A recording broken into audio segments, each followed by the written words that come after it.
Well, hey, Dave Melinda here, Positive Polarity Podcast. Hope things are going awesome for you this week. Yet again, I find these words that I have no clue what they mean, and I have to find out who coined these words. Now, individually, I understand the words, but I never heard them together. So the two words are entrepreneurial, which we've heard of, and evangelist, which we've heard of. But my guest today, Jason Skeesick, has actually put these two together. So I can't say I'm 5 times fast because that'll mess me up. But I appreciate you hanging out with us, Jason. How are you today? Oh, Dave, thank you so much for having me, man. I appreciate this. I've been looking forward to this conversation all week, and I just appreciate you sharing your audience with me today. Absolutely. So I have to start out by asking, what in the world is an entrepreneurial evangelist? This got attributed to me many years ago. This is the thing. So evangelical is not necessarily religious, right? And that's not to say anything against religion. Evangelical is somebody who will stand at the top of a mountain and beat their chests about the things that they care about. These are described as mavens in Malcolm Gladwell's book Tipping Point, very commonly called connectors. I'm somebody who, when something makes my life better, you just can't shut me up. When I got an Apple Watch, 10 of my friends ended up with Apple Watches within a month or two. Sure, Again, I'm not like an affiliate guy either. I probably should be, Dave, but sure. when I find something that makes my life better, makes my business better, helps me to impact more people, I just can't help but shout it from a rooftop and try to help other people find the light. And so the reason I'm called the Entrepreneurial Evangelist is there are many entrepreneurial ships that have started their journeys as a result of conversations with me. So now we've gotten to the point where when we go to the local, like the family, like we'll have like little house parties in the neighborhood with other couples and things like Sure. that. And I'm like, tell my wife, Donna, I promise not to ruin anybody's life tonight, because so often I find myself like, oh, you should quit your job and start that passionate hobby as a business. And so I've reeled it back, but that's what I mean by entrepreneurial evangelist. I just believe so strongly that inside anybody who has the desire, that there is a way to be your own boss, to build an entrepreneurial existence for yourself, and to impact the world in the ways that you're passionate about. Wow, that's so cool. So you are the founder of Spear and Clover, and so we want to make sure we get that in. And for those of you that aren't able to see this, I can tell you that the guy takes it serious. He's got a hat with his logo on. He even has a tattoo. I'm assuming that's a permanent tattoo and not just for this show, right? Yeah, it's funny. This was a tattoo a lot longer before it was a business. It's a personal symbol, right? And so it's a core values tattoo. My tattoo, the Spear and Clover idea, comes out of this hobby. So every week, one of my solo missions every week is a time for me to go by myself with my dogs. I have 2 Australian Shepherd dogs, and we go ruck marching or hiking through the Indiana Dunes here where I live. Okay. And so one day, I had a 40-pound pack on my back and I had a 40-pound log on my shoulder, and we were rucking 11 miles. And so I'm head down, feet moving, working as hard as I can towards that goal. I vividly remember like sweat dripping down my nose the whole way, right? And my dogs, Dave, they're having the time of their life. They're running out into the woods, and then they're coming back to check on me. And then they're running out into the woods, and they're coming back to check on me. And it Sure. just occurred to me in that instant that at my best, Dave, I go through life like that. I go through life laser focused on my goals, right? The spear, military mindset, and Sure. also take the time to pursue my passions and, develop my relationships and learn new skills and hobbies. And so this is a constant reminder to myself and to others that sort of have been wanting to clue in on my secrets to how I live. The Spear and Clover is just a representative of that. And so when I sold 2 businesses in 2 years, I took a year off to sort of Spear and Clover myself, and then when I decided to launch a podcast and eventually a mastermind for other entrepreneurs, it just seemed like a natural matter of course that we would call it Spear and Clover. Sure. Well, I have to say, I'm still trying to figure out who in their right mind walks around with a 40-pound log, and a 40-pound backpack. So, Yeah. unless you're there to burn the wood, what's the idea with the log? The log is actually in my garage right now, and I don't bring it out very often, but I call it the alpha log. And Okay. that day, so the day that I came up with that idea? This all happened in like a very short amount of time, but I had been doing a lot of work on core values and mission and things like that at the time. This was probably 5 or 6 years ago. But that day, I had picked up this log on that walk, and I Okay. kept it, and I call it the alpha log. And it's because if you want to lead people, you probably shouldn't even notice that it's there, because there is this thing where there's kind of ever present weight on your shoulders as someone who's leading people through anything, whether it's into battle or on a team for a sport or in business, or a family even. And so to me, that weight has to kind of disappear. I actually typically don't even notice the weights on my shoulders until we take it off at the end of the day. And then I feel it for sure though, Dave. Wow. Yeah. Well, I tell you, thank you for your service as an U.S. Army vet. Totally appreciate that. I'm sure that that was tough in itself. I've never even been close to that world, so I couldn't even imagine what went into it. I mean, as you got out of there, were you in corporate America for a while, and then you transitioned over into being an entrepreneur? Yeah. So when I got out of the military, I did two things at the same time. One, I went to take over the world of finance. I went to school for finance in Chicago, and I ended up getting a great starting job as a banking analyst for one of the biggest banks in the world. And at the same time I was doing that, I actually launched a little side hobby project with two other veterans. We started a CrossFit gym on the fourth floor of a mostly empty, dusty Timberloft building. And it was years before I realized, here I am up on the 50th floor working on $50 million deals, $20 million deals, $10 million deals. And all I could think about was that little $4,000, $5,000 a month revenue hobby Sure. Yep. community that we were building, this tribe, right? And so over the course of time, I just realized that, if my finance career was the spear and this gym was the clover, the only way I was ever going to find success was if I combined those two things together. And so I did. And so through a circuitous path, I left the one lily pad and I committed myself fully to being an entrepreneur, and immediately saw, huge results for that, and a number of other reasons that kind of Sure. corresponded as well. Wow. And we do have a lot of people, Jason, on our show that listen each week that are in that I want to be free from corporate America world. And sometimes we have people that just jump, they woke up one day and said, that's it, I'm done. You have Yeah. times where it took years of transition. Quite frankly, some have never still done it. So for somebody listening right now that may be on one of those journeys, they haven't made that jump to entrepreneurism full time maybe yet. Explain your journey. Was it hard? Was it easy? Did you stay up at night? I mean, kind of walk us through how that was for you. I think it's the same as it is in life. And so for starters, I would say everybody is different. We all manage risk differently. We all take opportunities differently. I've worked with people that were very analytical, very risk averse people who became entrepreneurs by building their own rules around what that would mean. So we're always going to have X in savings, and we're going to get these certifications, and we're going to build it until it can't break, and then we're going to go. And by all means, if that's you and that's something that you're the type of person that can commit to, great. But I can't really think of an opportunity that's better to start tomorrow. I would rather start today. And then I also will tell you that I know a lot of like entrepreneurs or like partial entrepreneurs who started as a little hobby, and now they're serving two masters, this thing that they're passionate about and this Sure. thing that pays them a lot of money. And so they, unfortunately, a lot of times, because they're kind of half in, half out, they never feel the pressure of what it really means to take extreme ownership, as Jocko would say, of the business that you want to start. And that's why, even though I've got this nice, little loungy background behind me, I have a flag right there, and it's a pirate flag, and it says burn the ships. Because once you burn those ships, Yeah. conquering is the only choice left, right? Yeah. And it wasn't until I decided to burn my ships that I really started to take off as an entrepreneur, because it's Wow. freaking hard, Dave. Yeah. It's really hard. You have clients you're trying to, provide for and get approval from. You have a team that looks to you to not only get a salary, but provide guidance and leadership. I also chose a historically very difficult business, a fitness business. Sure.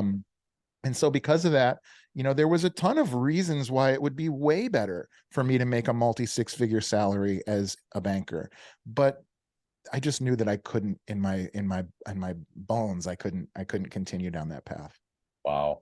And I was just with somebody this morning, Jason, and he was talking about how he has a side hustle and he works 40 hours a week in his normal job. Or we were talking about somebody that is in this spot. He works 40 hours a week and then he works 30 hours a week on this side hustle. So again, if you're listening, there is no right or wrong way. I think that's what's cool about being an entrepreneur. Maybe it always will be a side hustle, but there comes a day where that itch probably can't get scratched in corporate America.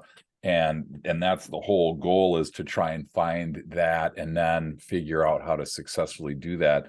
I know a lot of people that are hesitant and they have a lot of self-doubt with that. I mean, did you have that for yourself where you were doubting this, or were you full steam ahead, never look back? No, I would say I'm not someone who, since the military especially, we've just I went through multiple deployments where I was in situations where we had to make things happen. And literally, like, we have to drill a hole and the drill bit breaks. Well, when you're in Iraq, there is no other drill bit. There's no hardware store, right? And so those types of things, Sure. to keep it kind of light, right? Yeah. But truthfully, I think what really was the struggle wasn't that I didn't think I could do it. I thought I could do it. The struggle was more, I had abundance. I was comfortable. And human beings are not great with excess. You can look at it. The average American is overweight. We sit on our phones all day. We watch X amount of TV. We are not as challenged as we once were. And so if you're somebody who has a salary where it would be hard for you to imagine the steps that would have to happen for you to lose that job, it's on those scales. There's always, it's going to be hard to overcome that. And that's why, for me, even now, when I look for clients, I look for people that are going to try to climb that mountain anyway. And then I can help those folks, because I've just found over the years that it's a rigged game. If I look at the scales and I see a $150,000 actuary job, it's really hard to be like, and here's why you need to work until 9 o'clock at night for the first 3 months. And, you need to like do all of this extra stuff to build something, when there's that great, easy opportunity and outlet right there, Yeah. And I think that you hit on something, Jason, that a lot of people probably didn't pick up on. And I just did, because I've seen this a lot. If you can get talked into something, then somebody else can talk you out of something. So I always think, like you just said, if somebody's trying to talk you into being an entrepreneur, or you're trying to talk yourself into it, then it might not be the right time. I mean, I feel like it for me, it was like nothing else fit. There was only one key that opened that lock. I could try all the different keys. None of them would, excuse me, work exactly the way that that right key fit. And then you open the door, and then it's like, man, you think you've solved everything, but you haven't even started yet. That's kind of the funny part of that, I think, is that all that does is gets you to the dance. You still got to get the courage up to ask the girl. You still got to remember so much of your etiquette to get you wherever you need to. Do you ever look back and go, holy cow, I wish I would have stayed in corporate America? You have that thought? No. It's funny you say that, because I was, at the time that I left that bank, I was interviewing for a very good position at like a high frequency trading shop, which was like like this very good step for me career wise. And I made it to the final two. I had multiple interviews, and they were like, we really liked you, but we just went with this guy. He has a MBA from the University of Chicago or whatever, which is a big deal. And that guy, I'm sure, did great. I was not qualified for this job in hindsight.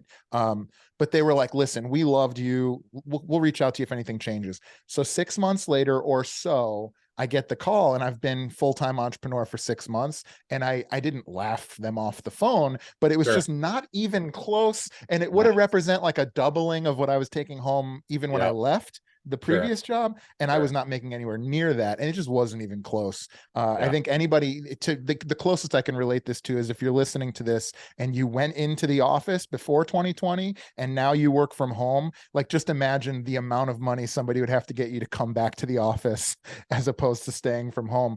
I want to hit on one quick thing though, that from your previous comment, and it kind of hits with this too, is I actually can't think of one. There may be one or two that I could think of if I took some time. But while you were speaking, I can't think of one person who burned the boats and committed to being an entrepreneur that didn't figure it out. I Right. think a lot of people hear these numbers like, 1 in 5 businesses fails within the first 7 years, or whatever those stats are. And they think, oh, that means that people can't figure it out. I actually have found quite the contrary. Usually what I find is somebody quits their job to start a gym and then they end up being a nutrition coach, or somebody quits their job to be a real estate agent and they end up being a mortgage broker. But what I've found is actually when people commit to being at least their own boss, whether or not they ever make it into what I would call like an entrepreneur, they usually actually do figure it out. I'm not familiar with, and of course, if you're listening to this and somebody had a family member get sick or something, there's all these little Sure. things that can Yep. happen, but it really is not as risky as I think people maybe think it is. It's just a matter of whether or not you're willing to bear that responsibility and load.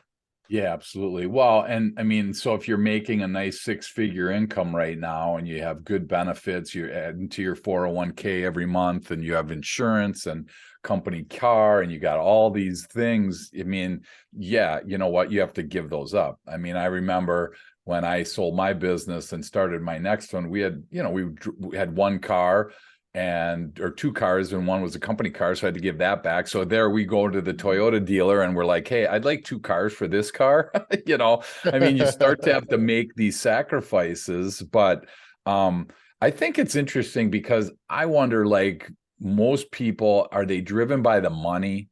Are they driven by the freedom? Are they driven by the supposed flexibility of owning your own business? I always laugh on the sitcoms when they say, oh man, if you owned your own business, you can do what you want when you want. You're your own boss. I'm like, man, there's nothing farther from the truth from that. Yeah. My clients have full control of my schedule. They have full control of anything that they need from me. They can call me. And maybe that's just me doing it the wrong way. I just think it's funny because it's actually the opposite. When I worked for somebody, I could turn it off at 5:01 and didn't have to Oh turn yeah. it on until 7:59 the next morning, right? Yeah. Yeah. So definitely give and take in those. So I'm just curious, when you coach people, do they tend to all be driven by money, or do you feel like there's a lot of different things that drive people to be an entrepreneur? Yeah, I would say actually for me and my client selection, the worst thing that I can think of that you'd be driven by is money. That's not to say that I don't make a lot of money or want a Yeah, lot of money, or that many of my clients don't make well into 7 figures, in their businesses and personally. But usually the people that have that kind of money got there by adding value, or by creating some situation where people want what you provide more than they want the money you're asking for. And when that happens in such a buoyant way where it takes off and you become a successful entrepreneur, it's not usually because you want money. Now, again, I don't coach any stockbrokers. I don't coach any, I don't currently coach any like real estate flippers or anything like that. But the people sure. that I typically work with are people that are going to be or already are the industry leader of what they choose to do. And you get to that point, just like you, Dave, you get to that point where it's like, this is because I love doing it. I love making business babies. And what I mean by that is when I owned a CrossFit gym, the thing I'm most proud of is the people that met at my gym that now have babies walking around because they met there. And Sure. now, as an entrepreneur's coach, I just love watching a business come from an idea and get on its shaky legs and eventually grow into this big, fully formed thing. And so I always say we're out here trying to make business babies. But yeah, I just think I think ultimately, if your goal is to pursue money for money's sake, you probably will be better off finding another coach than me, is the bare minimum there. Sure. But what I will say is if you are willing to solve a problem that a lot of people have that will create value for them, well, now we can work with that, and now we can really go to the races. Well, and I think you bring up a really tough question that I struggled with for a long time, is what in the world is the meaning of success? Mm, Because to you, success might be, it's probably way different than it is me. And again, mhm. neither one's right or wrong. Jason, I just think that, people, they come to us as coaches and they're not as successful as they want to be. And, I'm guessing that a lot of times we think money, and I'm a black and white thinker. So I think black or white. And so I'm like, you know, what does success mean to you? I don't know. That's a hard question to answer, is what in the world does success mean? And it's hard to even go beyond that, because we don't know what our end goal is. If we don't know, how do I know where you want to be in 5 years? Do you feel most of the people that you coach, do they have a pretty dialed in idea of where they want to be or where they're trying to get to? Or is that part of what you help them with? It's actually the first week. It's funny you say that. When somebody goes through our Dynasty Defined program, we're helping build dynasty organizations that aren't reliant on a single player or your life force to be successful. Sure. This is what we do: is we help people to remove themselves from the day-to-day tactical parts of their business, right? But when you talk about what is success, a lot of times people think that if they leverage their personal life or their family and social life and provide all that they can to their business, that they will be happy because they will have been financially successful. And Yep. I think, Dave, you and I both know a lot of wealthy people that are not happy because they don't have great family lives, or they don't have any life outside of business, or they just have terrible physical health or whatever it may be. And so that's why I always think in terms of this like three-chambered heart. On one side, you have your business or your career. Next to that, you have your social and your family life. And then third, you have your personal like harmony, your personal life. And if you take blood from the other two chambers to fill one other area of your life, ultimately the heart cannot grow and you will suffer. But if you focus on living a life that's balanced between business pursuits, family and social harmony, and personal mastery, then you can grow sort of forever.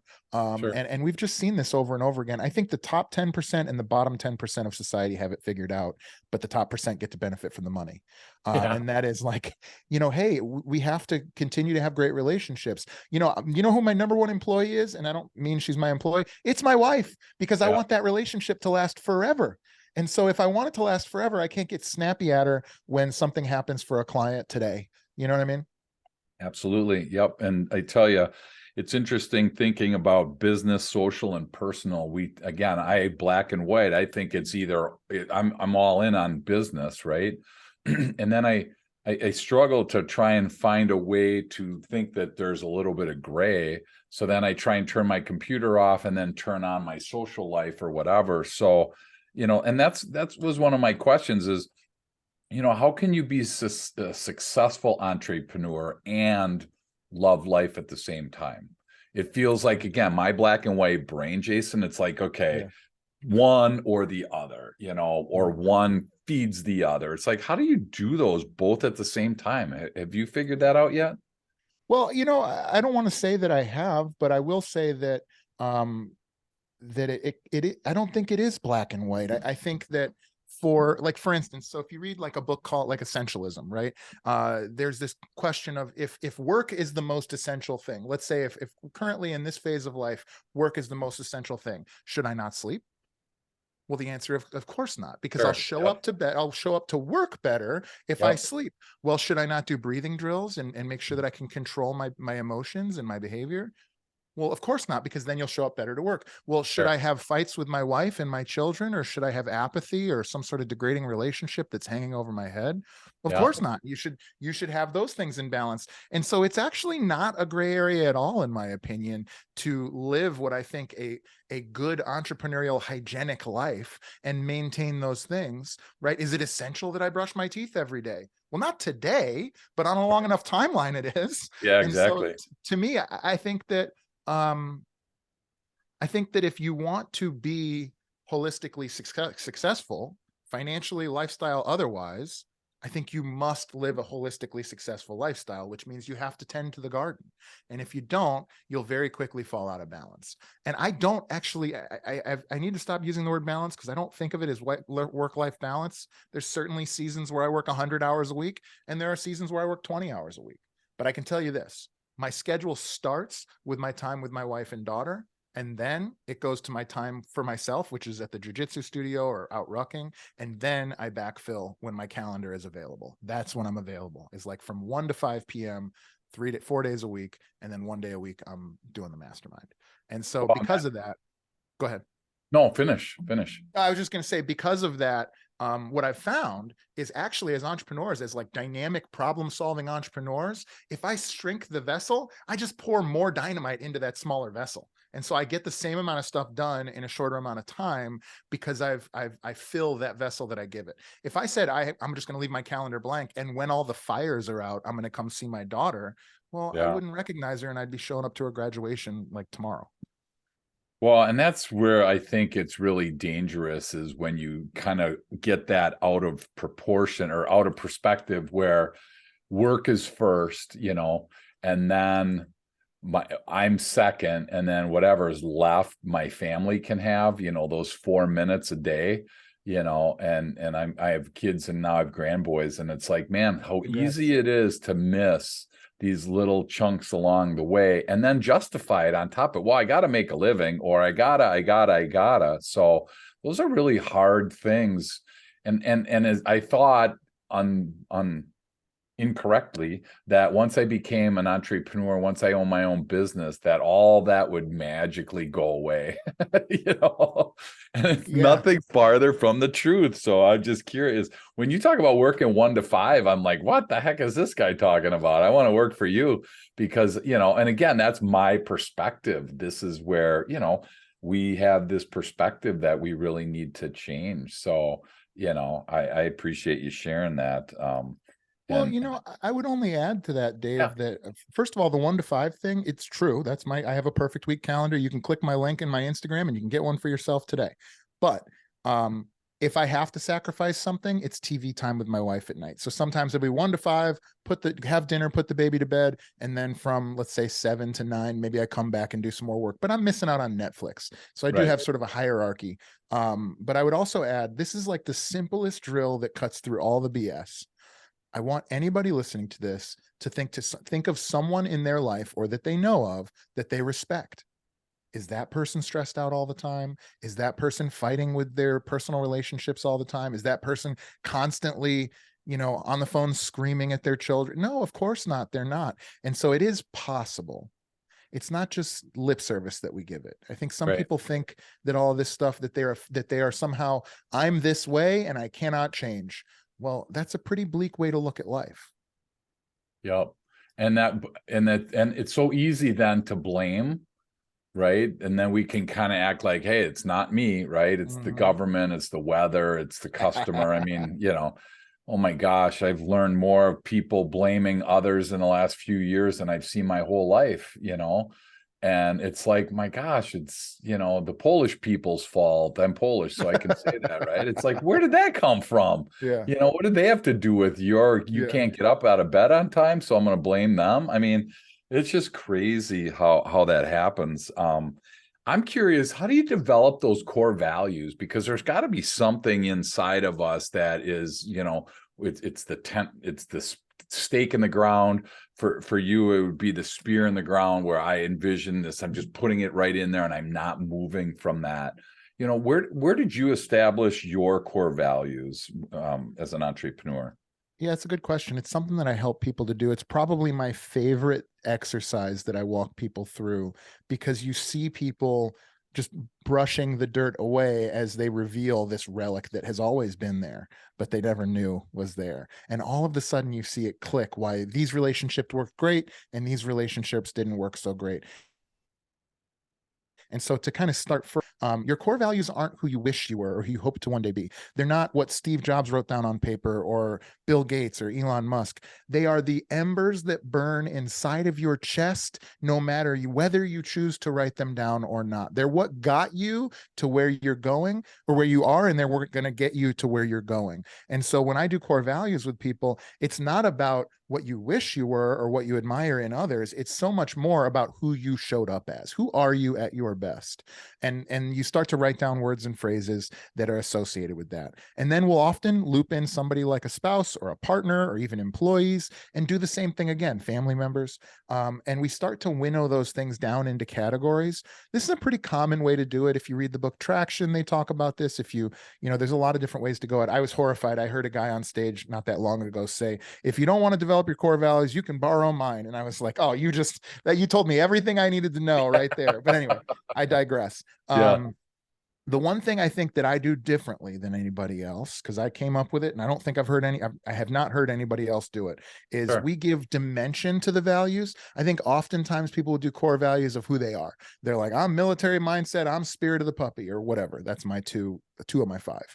Hmm. What we do is we have four different categories. We have who you are. For me, that's military mindset and combined with spirit of the puppy. We have how you work. For me, that's head up, feet moving. That means I'm always moving forward, but I'm always trying to make changes as I need to, building the plane while we fly it. Sure.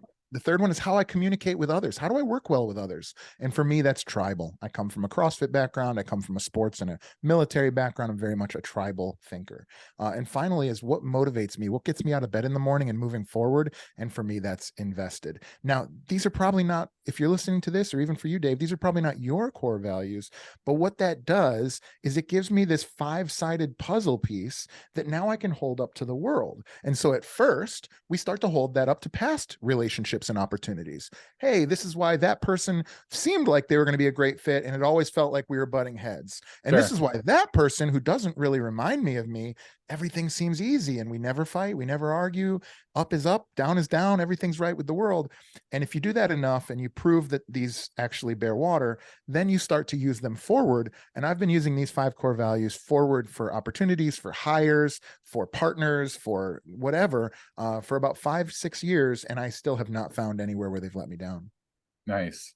Well, and so talking about the core value, because I mean, it's not a question that gets asked on a regular basis. So people may need to think at length as far as what they are.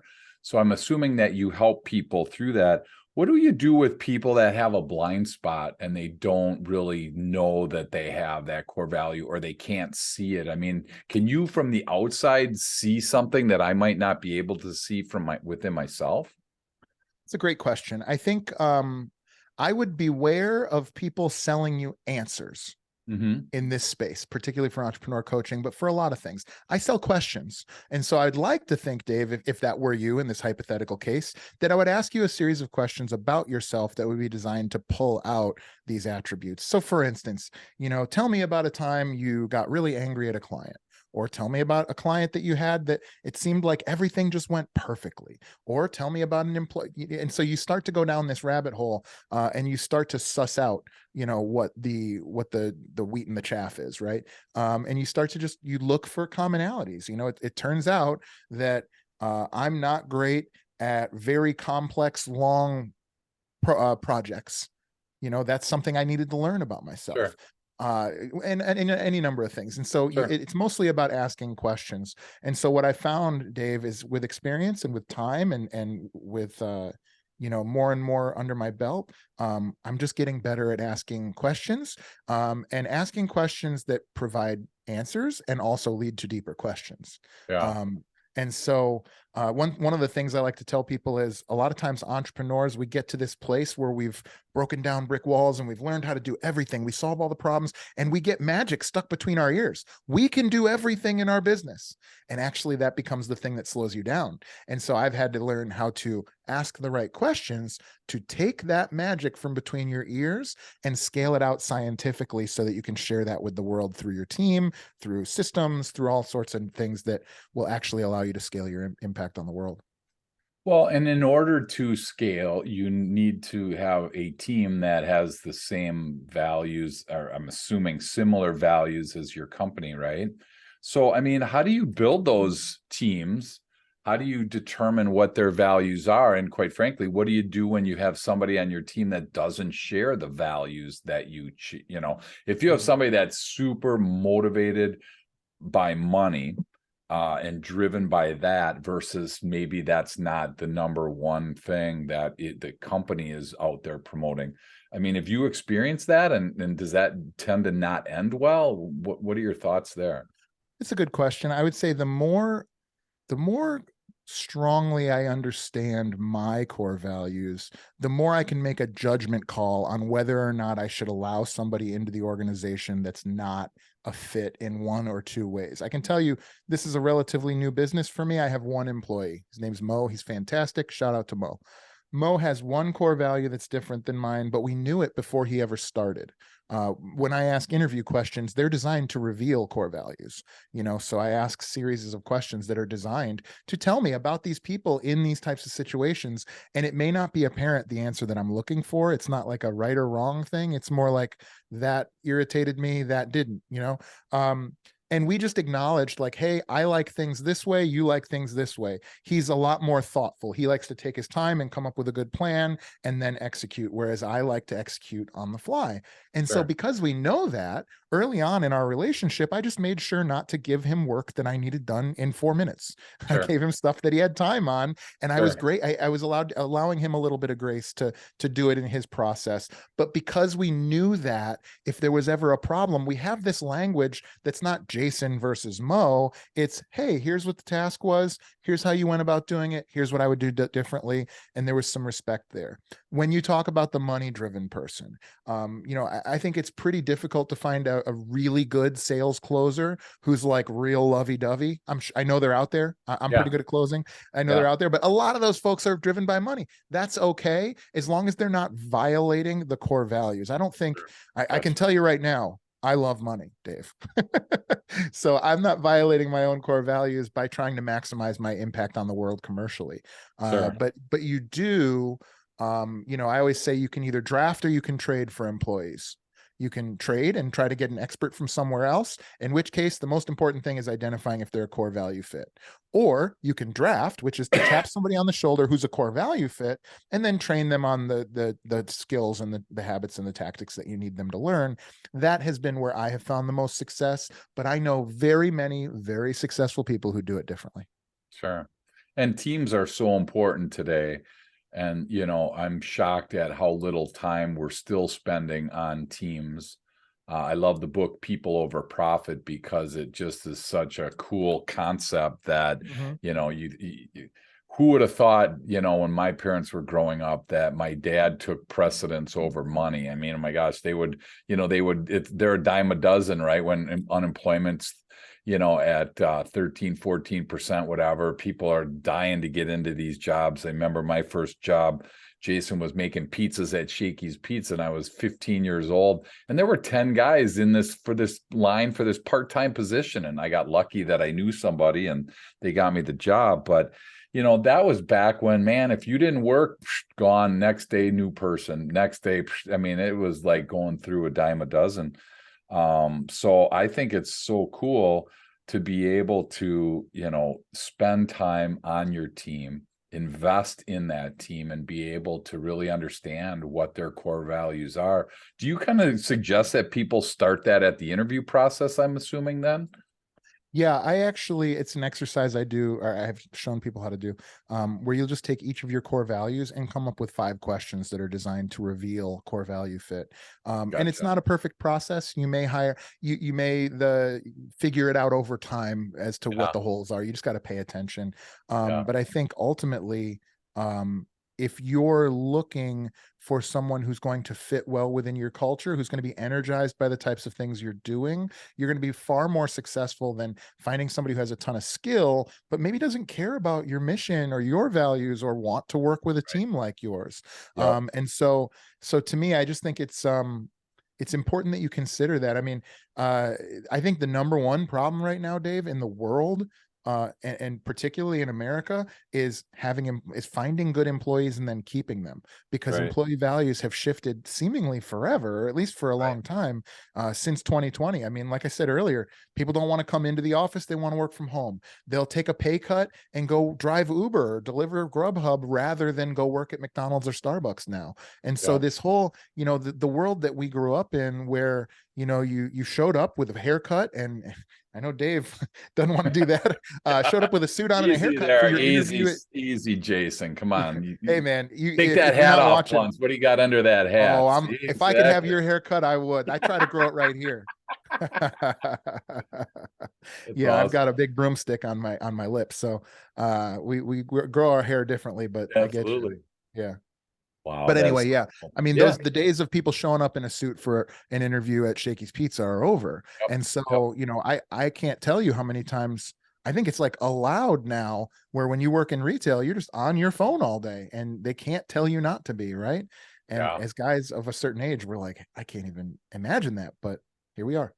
Man, yeah, we used to get in trouble for any deviation from anything, and you were looked down upon pretty significantly. And, obviously we're a bunch of punky 15-year-olds. So, we Yeah. needed that discipline. So I'm glad it worked out that way. So, but I just, as we start to land today, I am curious what you feel is a great tip of the week for somebody listening, whether it's something we covered already or something that just kind of is burning inside you right now that you want to share. But I just want to know what your tip of the week would be for somebody listening today. So I'm going to give two just for two people. So if you're somebody who is already an entrepreneur, what I would say is, what are the areas of your business that you're purposely ignoring? Your business is going to ask you a series of questions, whether you choose to answer them or not. And if you're not getting the results you want, it's probably because you're willfully ignoring some area of your business that you don't want to look at. So that'd be one, look at that area. Sure. And then number two, if you are not an entrepreneur and you know that you want to be, start today. That's it. Wow. Start today. Don't wait another day. Well, and that's, as we land today, that's why Jason's here. I mean, these are situations, whether it's the mastermind, whether it's the podcast, whatever it is, his platform that he has, that's able to help. I mean, what are you ignoring? I mean, that's really a tough question. I mean, just as an entrepreneur for myself, it's like, Dave, what are you ignoring? And first blush, I want to be like, nothing, Jason, I'm fine. Everything's good, right? That's probably what most people listening right now are thinking. And so it takes a little bit of time and silence to really kind of dig down. And so if you're listening, as I try to tell you every week, don't just jump into the next activity. Don't just jump into the next podcast, but take a minute and really think about what Jason's sharing. What area are you ignoring if you're an entrepreneur? And if you're not and you want to be, just start today. I mean, what's one thing you can start? Maybe you can, spend some time with Jason. Maybe you can talk to a friend. Maybe you can talk to a customer. I don't know what you need to get started, but, do the research and see how hard it is to start a train. I mean, from a dead stop, the amount of energy required to start that train is amazing. So much, but once it's started, you can keep that thing going pretty easily. So I totally get that you are stuck if you're stuck right now and you don't know where to go. And again, that's why you have an entrepreneurial evangelist here to help you, whether it's through the mastermind, through his podcast, or, coaching with him. But do yourself a favor and don't leave this podcast and go on to the next, because you're going to just pass over the opportunity. And as we've been talking here for the last 40 minutes or so, there's a ton of research and fun stuff out there. And Jason would love to help. And if people do want to learn more about you, Jason, want to connect with you, what's the best way for that to happen? Well, thank you so much for asking, Dave. But first, if you're still listening to this, it's because you like positive polarity and the work that Dave's putting in. And so I would ask that you like, subscribe, and share this podcast. It's great. He's putting a lot of great work out there for free for you. And then if you still have any energy left at all, you can check us out at www.spearandclover.com. We have free resources for entrepreneurs there, including an entrepreneur's resilience quiz, which will help you to see the areas of your business that you could be working on, as well as a free test drive of our Spear and Clover Mastermind that meets every Friday. I'm available, I am on social media across all platforms except for TikTok as Jason Skeesick and Spear and Clover. And you can check out our Spear and Clover podcast, which is available on YouTube in video form and across all audio platforms. Wow, that is so cool. There's so much good here. You're about 50 or 60 episodes in. I listened to some of your podcasts, so it sounds like you got a bunch of great guests. And, the mastermind is really a powerful tool if you're struggling. How cool it is to be in a call with like-minded people that really just have the same, end result, the same goal, the same desire as you. Now, the path may be a little different on how to get there, But at the end of the day, when everybody wants the same thing, it's like a fine-tuned machine because we're all heading in that same direction. So Jason, I just want to say thank you so much for the work that you're doing. And thanks Donna for letting him do this. I appreciate that because he wouldn't do much without you. I know that now he's shared that. So thanks for letting him do that. And you know what, for anybody that wants to watch a guy walk around with a 40-pound log, holy cow, look on his website because you'll see the dogs and you'll be like, what is this? So thank you so much for hanging out with us and can't wait to keep learning from you. I appreciate all you're doing. Dave, you're the man. I appreciate you having me on, and this has been every bit as great as I hoped it would be. Thank you so much.